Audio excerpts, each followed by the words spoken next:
Saludos a todos, bienvenidos a este nuevo episodio de Conéctate con Hacienda. Les habla Francisco Párez Alicea y hoy ando acompañado de los miembros originales y fundadores de este proyecto Conéctate con Hacienda. Ángel, subsecretario de Hacienda, saludos y ¿cómo te encuentras? Hola, secretario, muy contento de estar de nuevo acá. En el último no pude participar, pero muy contento de estar acá de nuevo. Saludos, Roxana, ¿cómo estás y cómo te sientes de retornar nuevamente a Conéctate con Hacienda? Encantada, yo espero todos los días a ver cuando me dicen vamos a hacer el próximo episodio de Conéctate con Hacienda. Sí, y yo creo que hoy vamos a tocar un tema bien importante. Yo creo que uno de los aspectos de políticas fiscales y contributivas monetariamente más trascendentales en la historia de Puerto Rico. Yo creo que nos podemos remontar a la implementación de la 936 y esto ser una secuela de esos eventos que se dieron en la década de los 70, que es esta transición del arbitrio de ley 154. Ya nosotros hemos ofrecido distintos trasfondos en otros foros y no quiero aburrir a las personas que han sintonizado este episodio sobre el trasfondo de la ley 52, la recién implementada ley 52 y el arbitrio de las foráneas, sino hablar de resultados. Yo escuchaba a mucha gente preocupada con este asunto de la transición y la industria manufacturera en Puerto Rico y cuál iba a ser el saldo de la transición de la ley 154 del arbitrio de las foráneas. Pero mientras algunos se preocupaban, nosotros nos ocupábamos. Y quiero hablar primero con Ángel, que estuvo desde el inicio en el Departamento de Hacienda, desde que llegamos en el 2017. ¿Qué cosas vimos sobre el proceso de la ley 154 y qué cosas aprendimos en nuestra estadía antes de que me tocara a mí ser secretario de Hacienda y comenzar con este plan de transición? Ay, no sé si recuerda en el 2017 la incertidumbre que había con la implementación de la reforma federal y la incertidumbre que había en nuestro equipo gerencial allá en el Departamento de Hacienda. Si puedes ofrecer un poquito de trasfondo. Sí, yo me remonto al 2017, antes de la reforma contributiva a nivel federal. Igual en la confección de lo que fue nuestro primer plan fiscal para el gobierno de Puerto Rico, siempre había un componente de ley 154 y una narrativa de qué iba a ocurrir con esta legislación que se supone que en un momento dado era de manera temporera, y pues se siguió posponiendo y pues empezaron las preguntas y la incertidumbre por parte de la propia Junta de Supervisión Fiscal y las compañías. Pero una vez entonces entra la reforma federal, entra ciertos cambios, nos dimos cuenta que no había una salida fácil a esto. Y estamos hablando de 2,000 millones de pesos, nada más y nada menos. Es una salida fácil, hay vida, un gran sector de ciudadanos de Puerto Rico que llevan el pan a su casa a base de trabajo en esta industria, y pues siempre supimos que no iba a ser una tarea fácil buscar una solución a la transición a esto, y definitivamente no fue fácil. El proyecto de la ley 52 pues no fue fácil. Sí, y para poner en perspectiva a las personas, el arbitrio de las foráneas pues, impacta a cerca de 40 contribuyentes, que en la totalidad ya se ha ido reduciendo la cantidad de arbitrio que se cobraba de estas entidades, pero estamos hablando de cerca de 1.6, 1.7 billones de dólares que se paga del arbitrio de ley 154. Esto es cerca del 16-18% de los ingresos al Fondo General. Y ni hablemos de la industria y la magnitud en Puerto Rico. Esta industria fácilmente corresponde al 60% de la actividad económica de Puerto Rico. Así que estamos hablando de cientos de miles de familias que directa o indirectamente pues, se ven afectadas o beneficiadas por la industria manufacturera en Puerto Rico.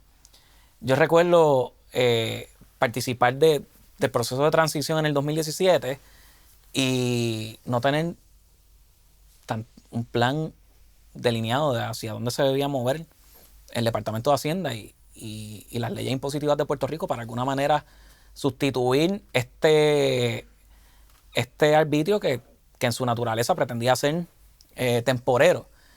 Y posteriormente, cuando me hago secretario en el 2019, la verdad es que tampoco existía un plan delineado que no sea pues empujar la lata. Tengo que ser franco. Eso era básicamente lo que parecía que estaba ocurriendo en el sentido en que no había una decisión clara, una determinación clara de hacia dónde teníamos que dirigirnos.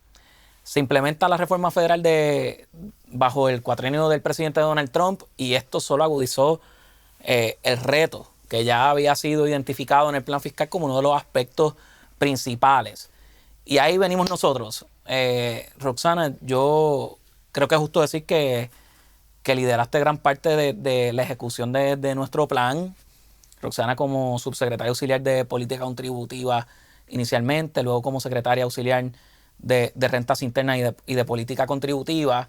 Tuviste la oportunidad de trabajar bien de cerca con estas entidades y yo creo que es justo preguntarte cuán complejo fue poder producir las recomendaciones que nos hiciste a mí y a Ángel para ese proceso legislativo y recomendaciones de cambio a las leyes contributivas de Puerto Rico. Wow, la verdad es que fueron muchas horas de trabajo. Días, meses, estuvimos, ya cuando dijimos aquí no se puede patear más la lata, fue ya hace 3 años atrás, más o menos, ¿verdad? En 2019. Y fueron múltiples reuniones con los contribuyentes, con el mismo equipo del Tesoro Federal, con legisladores locales. De verdad que el gobierno entero, Desarrollo Económico, AFAF, y entender cómo cada uno de estos contribuyentes, porque ¿verdad? Es el sector de la manufactura, pero dentro del sector de la manufactura hay diversas, ¿verdad? Formas y estructuras. Incluso, pues, uno dice, pues, la farmacéutica, pero no todas son farmacéuticas.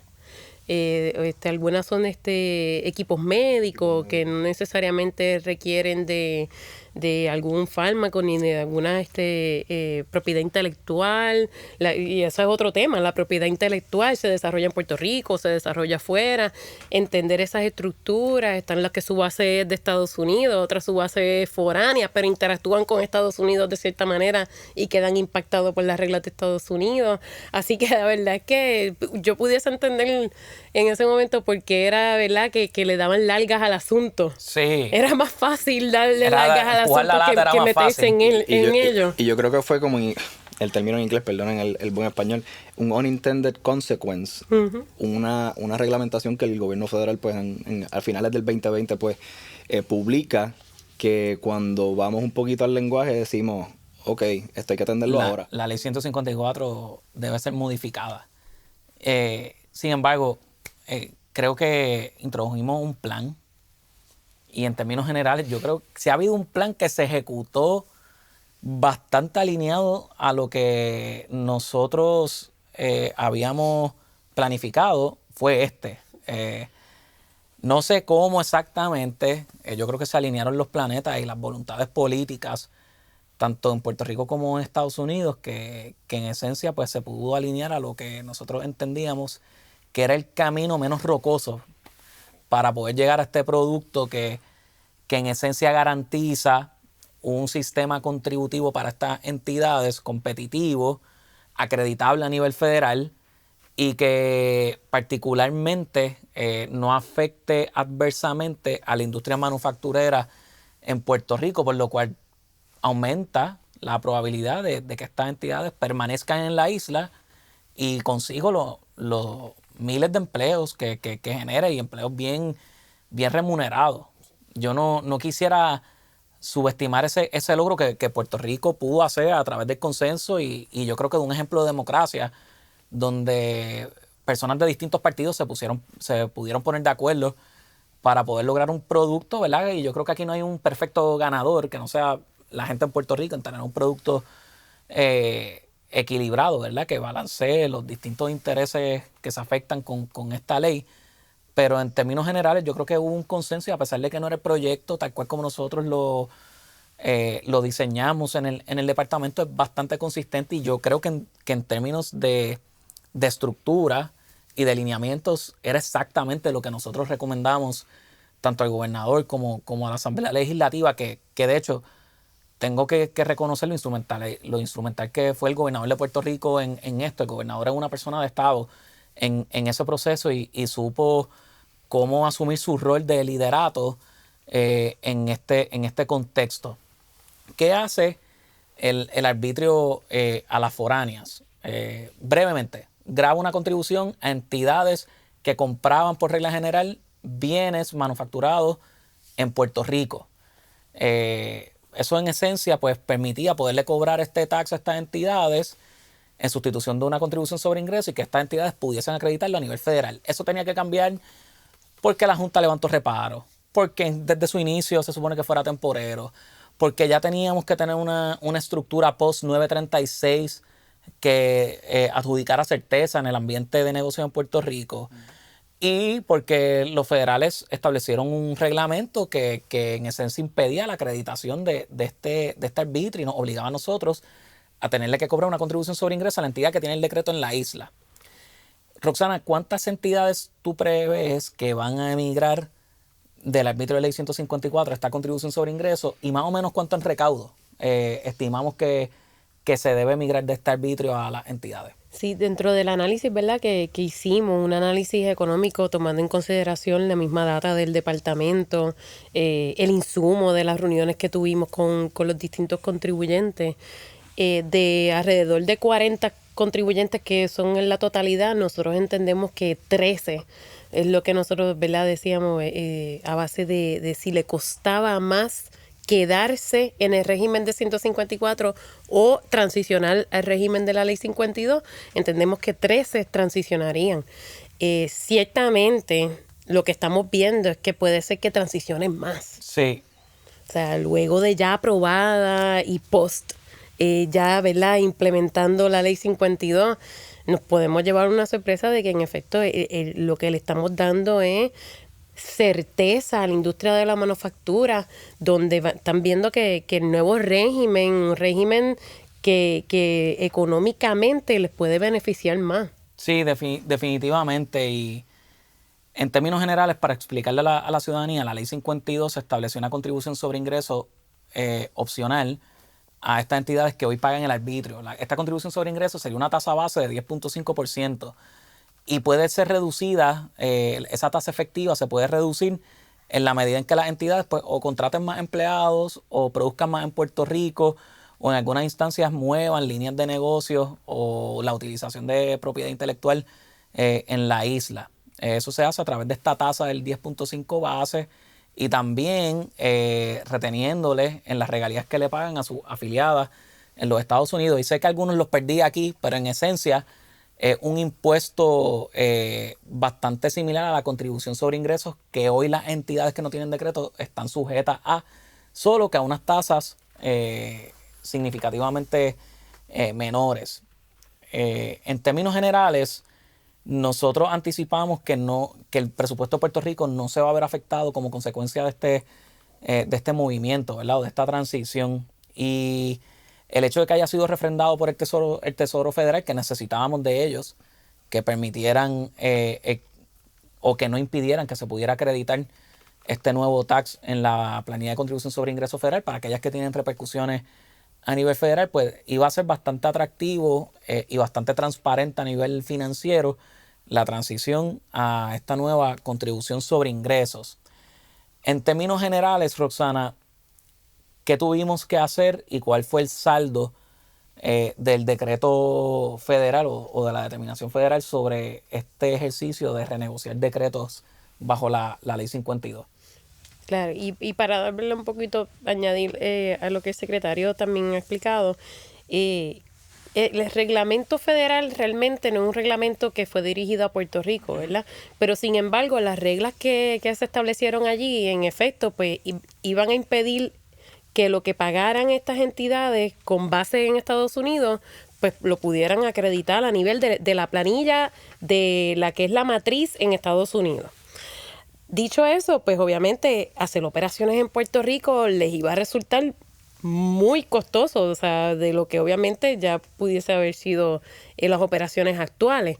Así que, ¿por qué necesitábamos la bendición federal? Pues por eso mismo, para que el nuevo régimen en efecto cumpliera con las disposiciones de la reglamentación federal y en efecto, ¿verdad?, transicionar a ese nuevo régimen, aunque, ¿verdad?, mencioné que podía ser menos costoso, pero es menos costoso tomando en consideración que lo van a acreditar a nivel de Estados Unidos, pero en efecto pudiesen estar pagando más a Puerto Rico. Claro. Entonces, esa determinación del Tesoro Federal y del Servicio de Rentas Internas de Estados Unidos, ¿verdad? El IRS, pues básicamente es lo que corrobora de que este nuevo régimen transicional a él de una manera opcional, porque en realidad, ¿verdad? Estas entidades van, no es que las estemos obligando. Ellas tienen que hacer su análisis de si les conviene transicionar y opcionalmente enmendar su decreto. Así que el notice establece, ¿verdad?, que esa elección de transicional no se va a entender un ejercicio voluntario. Uh-huh. Y al no ser voluntario, pues en efecto lo vas a poder acreditar. Y cuando habló el secretario del plan de trabajo, ¿verdad? Me río un poco porque nosotros en nuestro plan de trabajo, desde el comienzo, nosotros pusimos septiembre 30. Septiembre 30. 30 de septiembre del 2022 como la fecha límite para conseguir esa determinación de la IRS. Y esa determinación de la IRS llegó, creo que fue el 17 de septiembre. El 16 de septiembre. 16 de septiembre. Y eso me lleva a hacerle la pregunta a ustedes, ¿cómo se sintieron cuando vimos el notice del IRS? Cuando nos notificaron, mira, ya salió la determinación del IRS sobre la ley 52. ¿Cómo te sentiste personal y profesionalmente? Wow, de verdad que... Y lo que salió allí redactado que fue con nuestro insumo. Porque uno pensaría que el Tesoro va a hacer lo que le da la gana y ellos por allá van a resolver. No, o sea, eso tenía nuestro insumo y nuestras recomendaciones. Sí, una gran deferencia a las aportaciones de nosotros. Y yo tengo que decir, yo lo recibí por el correo electrónico cuando llegó. No sé si les pasa, le entra un shock de escalofrío, de cantazo, de un documento que tanto el Departamento de Hacienda como el Gobierno de Puerto Rico y compañías estaban esperando 10 años ver un documento de esa naturaleza, sí, que derogara el que se emitió en el 2011, que pues creaba esta incertidumbre que llevamos arrastrando por años. Yo sentí, pues, obviamente es un gran logro del equipo de trabajo y pues que no le tuvimos miedo. Y que hace historia, porque en lo que es verdad, el sector de la manufactura en Puerto Rico, pues como bien indicó el secretario, está en la 936, está la implementación de 154 en el 2010-2011 y está la ley 52 con ese notice de la IRS en el 2022. O somos parte de eso. De verdad que de uno de los logros más grandes dentro de los múltiples logros que hemos hecho en el Departamento de Hacienda, que para bien sea, ¿verdad? Fue un viernes, de verdad que estábamos bien emocionados. Yo me emocioné, pero después internalicé minutos después de la emisión que ya estábamos en la recta final de los estados financieros auditados y tuve que cambiar el chip de, ok, check esta parte, ahora tengo que meterle a los estados financieros auditados y asegurarme que salgan y que no afecten tampoco los trabajos sobre ese otro tema, que ya hemos hecho episodios hablando de este asunto. En fin, yo creo que los puertorriqueños deben de alguna manera internalizar que ya pasamos la página de la época de la incertidumbre y de la amenaza que la incertidumbre podía provocar sobre la industria manufacturera en Puerto Rico y el arbitrio de la ley 154, que fue desatendido, que aquí se intentaron implementar reformas que no tocaban el tema. ¿Recuerdan el proyecto del IVA en el 2015, si no me equivoco? Que era un nuevo código de rentas internas, pero las determinaciones o las disposiciones de ley 154 quedaban inalteradas, dándole una pichaera. Y entonces la gente tenía la capacidad de llamarle a eso reforma. Vamos a llamarle reforma, pero estás dejando desatendido el issue contributivo más significativo. ¿Cómo eso se le puede llamar reforma? Eso yo le llamo pichaera. Vamos a implementar un IVA y que Dios reparta suerte con lo otro. Realmente me parecía en aquel momento, yo no formaba parte del Departamento de Hacienda, un acto de irresponsabilidad significativo. Pero cuando entré al Departamento de Hacienda, es como ustedes señalaron, ya estoy entendiendo por qué estaban pichando. Porque el reto era bien complicado, pero realmente nosotros, yo creo que fue un asunto de concentrarnos en esto y de poder ir con la seriedad que ameritaba el Tesoro Federal y tener esa conversación de negociar entre el gobierno federal y un gobierno territorial. El gobierno federal a través de su secretaria del Tesoro y el gobierno territorial a través de su secretario de Hacienda y su equipo de trabajo. ¿Qué debemos esperar de cara al futuro, particularmente en los próximos meses? Y pregunto esto porque parte de las reglas que estableció el Tesoro Federal a través del Servicio de Renta Interna Federal es que estos decretos tienen que estar renegociados al 31 de diciembre. Roxana, ¿qué has visto al momento? ¿Qué por ciento de las entidades que proyectamos que van a emigrar a este nuevo régimen ya han solicitado enmiendas al decreto? ¿Y cómo ves ese proceso de transición? En términos, ¿verdad?, de lo que nosotros esperábamos que eran las que van a transicionar, ¿verdad?, que eran alrededor de unas 13, pues ya podemos decir que un 24, un 25% ya solicitaron ¿verdad?, enmendar su decreto para entrar al nuevo régimen. Así que yo creo que vamos por buen camino. En efecto, hemos tenido conversaciones con otras que aún pues lo están analizando y no han sometido la solicitud. Pero en efecto, antes del 31 de diciembre vamos a tener, ¿verdad?, un buen número de las entidades. Y como mencioné, yo creo que la expectativa va a ser que va a ser más de las que nosotros esperábamos de las 13 entidades. Sí, yo veo que hay un pequeño detalle que es qué tasa base va a aplicar, si el 10.5 o el 15, a la luz de unos cambios que hubo posterior a la ley 52 a nivel federal. Yo creo que esto se va a resolver en beneficio de la industria manufacturera en Puerto Rico. El departamento nos expresaremos en su momento cuando ya tengamos toda la información para darle mayor certeza a estas compañías, y yo no me cabe la menor duda que van a tener un buen ambiente para poder transicionar en o antes del 31 de diciembre. Ya nosotros estamos listos con ese proceso de enmiendas. Se ha confeccionado ya hasta un lenguaje predeterminado de esas enmiendas para agilizar el proceso. Esto ha sido consultado con los mismos miembros de la industria. Ellos conocen el equipo de trabajo, tanto el Departamento de Desarrollo Económico como el Departamento de Hacienda, que participan en distintas etapas de ese proceso de enmiendas para poder renegociar el mismo, y yo no creo que vaya a haber mayores contratiempos. Ya la parte difícil se pasó, que incluía tener un equipo comprometido con esta transición, un cuerpo político o varios cuerpos políticos, Cámara, Senado y rama ejecutiva comprometida a lograr un consenso y en un ambiente incluso de gobierno dividido en términos de, ¿verdad?, del proceso político partidista. Poder lograr esto, pues yo creo que es una gran hazaña, un gran ejemplo de lo que es un proceso democrático en Puerto Rico. Ángel, ¿qué tú anticipas de cara a los próximos meses y qué ambiente de negocio entiendes que debe prevalecer posterior al 31 de diciembre? No, yo, como bien dice Roxana, yo creo que, y usted dijo, secretario, lo más importante aquí es pues las reglas de juego están claras y están plasmadas en la ley. Y eso es bien importante para una industria tan importante para Puerto Rico como esta. Y yo creo que de cara en el corto plazo, yo creo que pues los desarrollos a nivel del Congreso, a nivel federal, pues nosotros igual hay una expectativa de que nosotros reaccionemos a esas legislaciones que se han aprobado allá.